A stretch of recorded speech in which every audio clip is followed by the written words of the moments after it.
Hi friend, good evening. This is Ravi watching मेडिजर study. दोस्तों, आज इस सेशन पे हम लोग डिस्कस करने वाले हैं जेटेट 2012 का नियमावली के आधारित जो सिलेबस बना हुआ था, उस सिलेबस को आज हम लोग डिटेल्स में डिस्कस करेंगे। अभी आपका दिमाग पे क्वेश्चन आ रहा होगा कि रवि भाई, अचानक हम लोग 2012 का सिलेबस को क्यों ध्यान पे दें।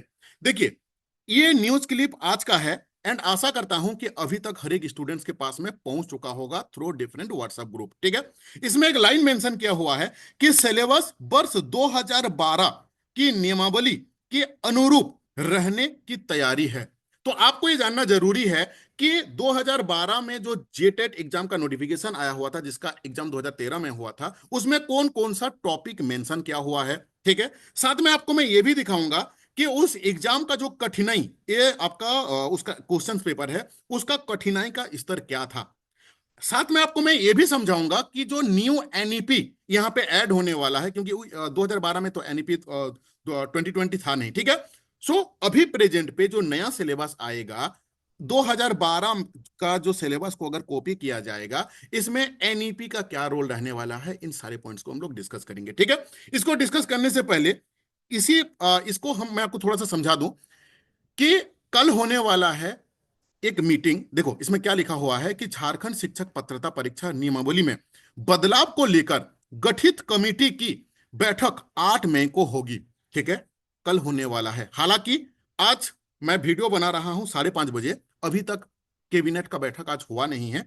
आज कैबिनेट का बैठक में क्या होगा, अगर कुछ पॉजिटिव अपडेट आता है तो मैं फिर से आप लोगों को आज रात में फिर एक वीडियो आपको बना दूंगा। ठीक है, लेकिन हाईली चांसेस है कि जब तक ये नियमावली कंप्लीट नहीं होगा, अंतिम रूप नहीं मिलेगा, तब तक कैबिनेट पे आने का जो चांसेस है वो लो है। हालांकि ये झारखंड है, कुछ भी हो सकता है। ठीक है, देखो, अभी हम लोग चलते हैं। हाँ, और एक चीज यहाँ पे ये है कि यहाँ पे कुछ भाषाओं को भी ऐड किया जाएगा। ठीक है, इसके बारे में भी हम लोग डिस्कस करेंगे, लेकिन सबसे जो इंपॉर्टेंट है वो है आपका सिलेबस। ठीक है, मैं ये है आपका 31 पेज का।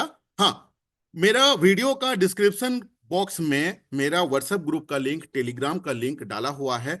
इसका सिलेबस भी मैं डाल दूंगा। 2012 का जो क्वेश्चन पेपर है, 2016 का जो क्वेश्चन पेपर है, ये सारी चीज मैं डाल दूंगा। अगर अभी तक आप ऐड नहीं हुए हैं, डिस्क्रिप्शन बॉक्स में जो लिंक दिया हुआ है उस ग्रुप में आप ऐड हो जाइए। साथ में अगर आप फर्स्ट टाइम चैनल पे विजिट किए हुए हैं, इस चैनल को सब्सक्राइब कीजिए। आपके जैसा ऑलमोस्ट 50,000 स्टूडेंट्स, मेरा भाई बहन यहाँ पे जुड़े हुए हैं। यहाँ पे लाइव क्लासेस ऑलरेडी 35 क्लासेस मैं दे चुका हूँ वेरी रिसेंटली। थोड़ा सा मैं क्लियरिटी ले रहा हूँ इस एनईपी को लेके, फिर हम लोग यहाँ पे स्टार्ट करेंगे। अगर आप ग्रुप में ऐड हो जाइएगा तो आपको डायरेक्टली वीडियो का लिंक वहां पे मिल जाएगा। लाइव क्लासेस का कोई भी पैसा नहीं लगता है मेरा चैनल पे। ठीक है, देखो, सबसे पहला चीज हम लोग आते हैं डायरेक्ट, मैं आपको लेके चलता हूं 19 नंबर पेज में। देखो, ये है हम लोगों का 6 to 8 का, ये है 1 to 5 का। सबसे पहले मैं आपको 1 to 5 का दिखा रहा हूं, साइंस का दिखाऊंगा, एसएसटी का दिखाऊंगा, 6 to 8 का भी, मतलब 6 to 8 का एसएसटी साइंस दिखाऊंगा एंड 1 to 5 का दिखाऊंगा। थोड़ा सा पैसेंस लगा के इस वीडियो को देखिएगा, इससे आपको यह पता चलेगा कि आपको पढ़ना क्या है, और साथ में यहाँ पे जब एनईपी ऐड हो जाएगा, यहाँ पे क्या चेंजेस हो सकता है, इसके बारे में भी हम लोग डिस्कस करेंगे। सबसे पहले मैं आता हूं आपका सीडीपी का। ठीक है, सीडीपी में देखो क्या क्या है। विकास की अवधारणा एवं अधिगम से इसका संबंध, बाल विकास के सिद्धांत एवं अवस्थाएं, ये 2012 का जो नियमावली बना हुआ था, जिसके आधार पे सिलेबस बना था, इसी इसी सिलेबस के आधारित आपका एग्जाम भी हुआ है। ठीक है, अब मेंशन भी ये लोग कर रहे हैं कि इसी को कॉपी करने वाले हैं। ठीक है, देखो क्या बोल, बाल विकास के सिद्धांत एवं अवस्थाएं, ये आपको पढ़ना होगा सीडीपी में।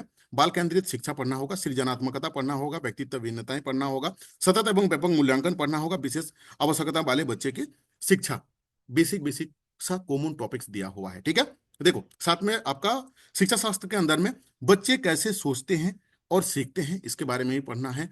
शिक्षण अधिगम की मूल प्रक्रिया के बारे में पढ़ना है। आपका अभिप्रेरणा एवं सीखना पढ़ना है। भाषा के अंदर पे आपका जो गद्य है, पद्य है, ये रहने वाला है। अनसीन पैसेज भी रहेगा। साथ में जो कॉमन ग्रामर्स का टॉपिक्स रहते हैं, संज्ञा हो गया, सर्वनाम हो गया, विशेषण हो गया, लिंग हो गया, वचन हो गया, कारक हो गया, पर्यायवाची, मुहावरा, लोकोक्ति, ये जो कॉमन टॉपिक्स है, आप ऑलरेडी बचपन से ये सब सारी चीज पढ़ते आ रहे हो। ठीक है, ये रहेगा। साथ में ये आपका हो गया आपका पेडागोजी वाला पार्ट जो है। देखो, भाषा शिक्षण के सिद्धांत एवं विधियां, भाषा कौशल, संप्रेषण कौशल के विकास, भाषा शिक्षण में उत्पन्न कठिनाइयां, कठिनाई, और आपका शिक्षण उपदान और उपचारात्मक शिक्षण, ये हो गया आपका लैंग्वेज का। अब हम लोग देखेंगे 6 to 8 का। ठीक है, देखो, 6 to 8 में जो सीडीपी का जो पार्ट था, सीडीपी का जो पार्ट था सेम पार्ट है, बस इसमें एक वर्ड डिफरेंस है कि 6 से 11 वर्ष तक पढ़ना है 1 to 5 के लिए, लेकिन जहां पे 6 to 8 है, यहाँ पे 12 से लेकर 18 साल तक सीडीपी का अंदर जो बाल विकास के सिद्धांत एवं अवस्थाएं, जो अवस्थाएं हम लोग पढ़े हुए हैं, उस अवस्था में ये 12 से 18 तक, लेकिन बाकी जो है वो आपका कॉमन टॉपिक्स है, जो मैंने आपको दिखाया हूं कि विकास की अवधारणाएं एवं उसका अधिगम से संबंध, बाल विकास के सिद्धांत, बाल केंद्रित शिक्षा, सृजनात्मकता, व्यक्तित्व, इंडिविजुअल डिफरेंसेस, सतत सतत एवं व्यापक मूल्यांकन, कॉमन टॉपिक्स है जो, ठीक है, विशेष आवश्यकताएं वाले की, ठीक है। और आपका हिंदी में भी वही सेम चीज दिया हुआ है, ये पैडागोजी जो सेम चीज है, मैं सेम चीज रिपीट नहीं कर रहा हूं।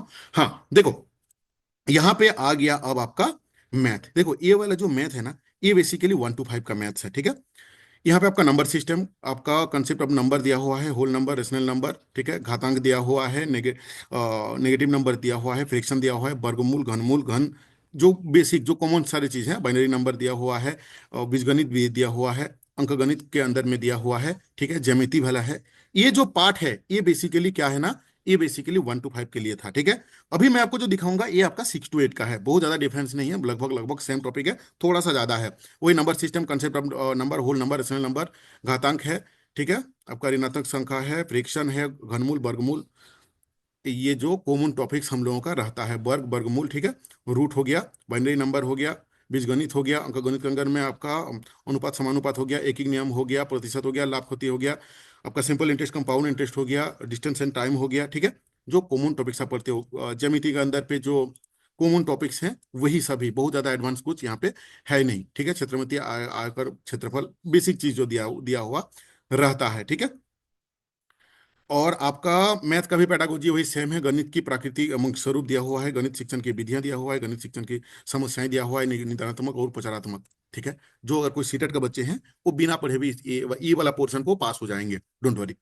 अब विज्ञान का देखो, हालांकि एनईपी में साफ साफ लिखा हुआ है कि थोड़ा सा जो क्वेश्चंस का जो लेवल है वो आपका स्टैंडर्ड होना चाहिए, कंसेप्चुअल चीज होना चाहिए, रीजनिंग रिलेटेड चीज रहना चाहिए, ठीक है। अब यहां पे 2012 वाला में कंप्यूटर यहां पे एडेड नहीं था, आईसीटी यहां पे ऐड होगा, पेडागोजी यहां पे ज्यादा ऐड होगा। देखो साइंस वाला अगर हम लोग बात करें ना, तो भोजन की स्रोत, भोजन की अवयव, स्वास्थ्य, ये एकदम बेसिक बेसिक चीज दिया हुआ है, ठीक ना। पौधे कैसे खाना बनाते हैं, पोषक क्या है, भोजन क्या है, दैनिक उपयोग में सामग्री, विभिन्न प्रकार के पदार्थ है, आसपास की वस्तुएं, सजीव क्या है, निर्जीव क्या है, कॉमन चीज है। देखो बल, घर्षण, ध्वनि, चुंबक, विद्युत उपकरण, ये एकदम नॉर्मल प्राकृतिक अपघटनाएं, आपदाएं, है ना, वायु प्रदूषण, जल प्रदूषण, जो बेसिक चीज दिया हुआ है, इसमें कुछ और भी स्टैंडर्ड स्टैंडर्ड चीज यहाँ पे ऐड होंगे, एटलीस्ट 9-10 तक का जो चीज है ये यहाँ पे ऐड होगा, ठीक है। ये एकदम 7-8 तक का चीज यहाँ पे डाला हुआ है, 9-10 तक 100% यहाँ पे टॉपिक आपका ऐड होंगे एज पर एनईपी, ठीक है। देखो शिक्षा शास्त्र का अगर हम लोग बात करें तो विज्ञान की प्रकृति और विज्ञान की शिक्षण उद्देश्य क्या है, जो बेसिक चीज है, विज्ञान की समझ, ठीक है, विज्ञान की शिक्षण की विधियां। आ गया इतिहास, इतिहास लेखन की स्रोत, प्रारंभिक समाज, कृषि, पशुपालन, नागरिकरण, ठीक है। आप लोगों को मेरा जो, क्योंकि काफी बड़ा है ये, है ना, तुर्क, अफगान, मुगल, ठीक है ना। हालांकि मुगल हमको लग रहा है कि नहीं रहेगा इस बार, हालांकि देखते हैं कि क्या होने वाला है, लेकिन चलो शहर, जो बेसिक चीज यहाँ पे दिया हुआ है, 1857 का विद्रोह, ब्रिटिश शासन, ठीक है। ज्योग्राफी में भी आपका सौरमंडल, वायुमंडल, जनमंडल, ठीक है, ये हो गया हिस्ट्री ज्योग्राफी का। तो हाँ लगभग लगभग अगर आप देखोगे ना, तो हम लोग ऑलरेडी इन सारे ऑलमोस्ट 80% चीज को हम लोग करा चुके हैं। 2016 का जो सिलेबस है, 2012 का सिलेबस में बहुत ज्यादा कुछ ज्यादा डिफरेंसेस है नहीं, ठीक है। इसका पीडीएफ में डाल दूंगा मेरा डिस्क्रिप्शन बॉक्स में, आप देख लेना, पूरा डिटेल्स में यहाँ पे डाला हुआ है, ठीक है। हर एक लाइन को पढ़ूंगा तो काफी ज्यादा समय लग जाएगा। ओवरव्यू आपको एक ठो मिल गया कि 2016 एंड 2012 का जो सिलेबस है इसमें बहुत ज्यादा डिफरेंसेस नहीं है। एज पर एनईपी क्या होगा, यहाँ पे आपका आईसीटी ऐड होने वाला है, पेडागोजी वाला पार्ट ज्यादा रहेगा, रीजनिंग रीजनिंग थोड़ा सा लॉजिकली चीज को रहेंगे, कंसेप्ट आपका क्लियर रहना चाहिए, कंसेप्चुअल चीज रहेगा। साथ में अगर हम इसका कठिनाई का स्तर बात करें कि 2012 में जो परीक्षा हुआ था, इसमें 90% बच्चे, हमको लग रहा है कि 90% था, एक्यूरेट याद नंबर याद नहीं आ रहा है, तो अच्छा खासा, मतलब हमको नहीं लगता है कि पूरा इंडिया में इस तरीके से कभी ये हुआ होगा, मतलब आई मीन रिजल्ट आया होगा, ठीक है। उसके बाद भी 2016 में थोड़ा सा टफ हुआ, अब थोड़ा सा और ज्यादा टफ होने वाला है, ठीक है। इसका भी मैं डाल दूंगा, वो व्हाट्सएप ग्रुप या टेलीग्राम ग्रुप कहीं पे भी आप ऐड हो जाओ, इसको आपको मिल जाएंगे। इतना इजी क्वेश्चंस तो नहीं आने वाला है जितना इजी आपको 2012 में आपको देखने को मिला है। 2012 एंड 2016 का भी अगर आप क्वेश्चंस को अगर आप रिव्यू करोगे ना तो आपको डिफरेंशिएट दिख जाएंगे। और 2016, 2012, 2016 भले भले ये लोग यहाँ पे टॉपिक ले लेंगे, ठीक है ना। अब जैसे मान लो कि सौरमंडल, ठीक है। अब देखो होता क्या है ना कि सौरमंडल को का जो क्वेश्चंस है वो इस बार घुमा के दे देंगे। क्यों? क्योंकि बीच में एनईपी आ चुका है। कंप्लीटली स्टेट गवर्नमेंट जो है ना अपनी तरफ से नहीं कर पाएंगे, एनईपी को ध्यान पे रखते हुए इनको करना होगा। हालांकि 9 to 12 के लिए जेटेट एग्जाम होगा कि नहीं एक बहुत बड़ा क्वेश्चन है, क्योंकि हम लोगों का जो माध्यमिक आचार्य है वो एच पर एनईपी हो रहा है, और एनईपी कहता है कि पहले टेट एग्जाम होना जरूरी है हर एक स्टेज में। हम लोग जब बात कर रहे हैं माध्यमिक आचार्य का, ये आपका 5+3+3+4, ये जो 4 है यानी कि 9, 10, 11, 12 के लिए टेट एग्जाम होता है कि नहीं ये देखने वाला पॉइंट है।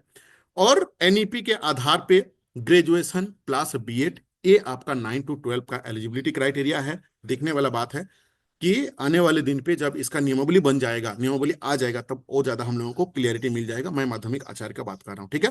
किस चीज का तैयारी करते हो कृपया करके कमेंट जरूर करें, और अगर अच्छा लगा तो लाइक जरूर कीजिएगा, क्योंकि एक लाइक से आपका ना पैसा जाता है ना मुझे पैसा मिलता है। अब ये बोलोगे फिर क्यों लाइक के लिए बोल रहे हो, एक मोटिवेशन मिलता है कि मेरा वीडियो आप लोग जो देख रहे हो उससे एटलीस्ट कुछ फायदा होता है या नहीं होता है। Thank you for watching this video.